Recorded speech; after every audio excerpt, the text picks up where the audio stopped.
Hello, science students. This is Mr. Wiens coming to you from room number 7 at Highlands.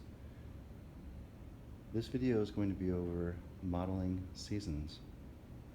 So let's start with what we have. You guys are familiar with this, our small globe of Earth. We've got our axis tilted at 23.5 degrees. One thing we need to show you is our North Star, Polaris.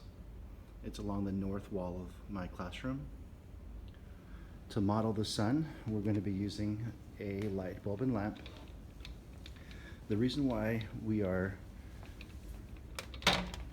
have to have the North Star on the north wall of our room there, and we'll always be looking at it, because as Earth revolves around the sun, its orientation never changes. Meaning that the North Star going from position A to position B to position C, notice the North Star, the axis is always pointed towards the North Star. What I won't do is twist this model, because that would not be accurate of what happens when the Earth revolves around the sun. The axis, the tilted axis of Earth is always pointed at the North Star. And because of that tilt, that's the only reason for seasons, is the tilt of the Earth's axis. So we're going to call this position A, then we'll move to B, then we'll move to C, and then D.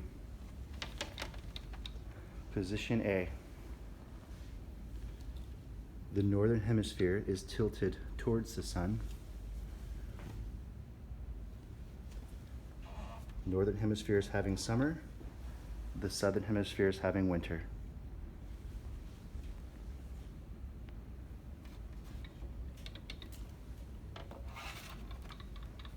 Position B. Neither the northern hemisphere or the southern hemisphere are tilted towards the sun. We call this an equinox, equal day and night.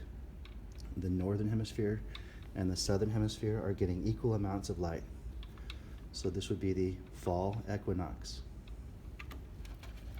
Position B, fall equinox. Position C. Now the southern hemisphere is tilted towards the sun. They're having summer. The northern hemisphere is tilted away. We're having winter.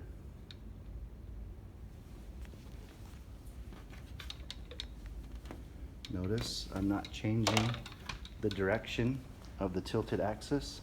It's always tilted towards the North Star. Position D, we're at another equinox. We're at our spring equinox. The northern hemisphere and the southern hemisphere are getting equal amounts of light. Equal night equinox. This would be our spring equinox for the northern hemisphere. The southern hemisphere would be having their fall equinox. We're having spring. Australia would be having fall. Then back to position A.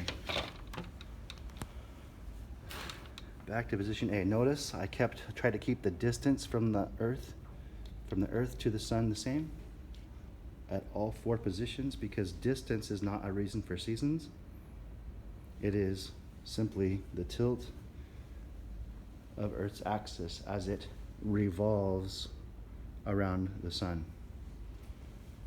Day and night happens 365 1/4 times in that revolution.